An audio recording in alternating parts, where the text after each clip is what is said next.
ಬೆಳಗಾವಿ ಜಿಲ್ಲೆಯ ಗೋಕಾಕ ತಾಲೂಕಿನ ಮೇಡಿಕನಟ್ಟಿ ಗ್ರಾಮದಲ್ಲಿ ಪ್ರತಿ ವರ್ಷದಂತೆ ಈ ವರ್ಷವೂ ಕೂಡ ಶ್ರವಣ ಮಾಸದ ಪ್ರಯುಕ್ತ ಶ್ರೀ ಹಾಲಸಿದ್ದೇಶ್ವರ ಹಾಗೂ ಶ್ರೀ ರಾಮಸಿದ್ದೇಶ್ವರ ಜಾತ್ರೆ ಕಾರ್ಯಕ್ರಮ ಹಮ್ಮಿಕೊಳ್ಳಲಾಗಿತ್ತು.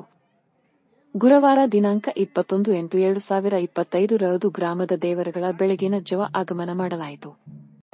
ಶ್ರೀ ಹಾಲಸಿದ್ದೇಶ್ವರ ದೇವರಿಗೆ ಮಹಾರುದ್ರ ಅಭಿಷೇಕ ಮಾಡಲಾಯಿತು. ಗ್ರಾಮದಲ್ಲಿ ಶ್ರೀ ಹಾಲಸಿದ್ದೇಶ್ವರ ದೇವರ ಪಲ್ಲಕ್ಕಿ ಉತ್ಸವ ಜರುಗಿತು. ದೇವಸ್ಥಾನಕ್ಕೆ ವಿದ್ಯುತ್ ಸ್ವೀಕಾರ ಮಾಡಲಾಗಿತ್ತು ಹಾಗೂ ಬಾಳೆ ಮಾವಿನ ತೋರಣ ಹಾಕಲಾಗಿತ್ತು. ಶ್ರೀ ಹಾಲಸಿದ್ದೇಶ್ವರ ಜಾತ್ರೆಯ ಪ್ರಯುಕ್ತವಾಗಿ ಇವತ್ತಿನ ದಿನ ಗ್ರಾಮದ ಸುತ್ತಮುತ್ತಲಿನ ಜನತೆ ಸುಮಾರು 4,000 ಜನರು ದೇವರ ದರ್ಶನ ಪಡೆದುಕೊಂಡರು. ಜಾತ್ರೆಯ ಕಾರ್ಯಕ್ರಮಕ್ಕೆ ಆಗಮಿಸಿದ ಜನರಿಗೆ ಜಾತ್ರೆಯ ಕಮಿಟಿ ವತಿಯಿಂದ ಮಹಾಪ್ರಸಾದ ವ್ಯವಸ್ಥೆ ಮಾಡಲಾಗಿತ್ತು. ಈ ಕಾರ್ಯಕ್ರಮದಲ್ಲಿ ಗ್ರಾಮದ ಸುತ್ತಮುತ್ತಲಿನ ವಾಲಗದ ಕಾರ್ಯಕ್ರಮ ಜರುಗಿತು.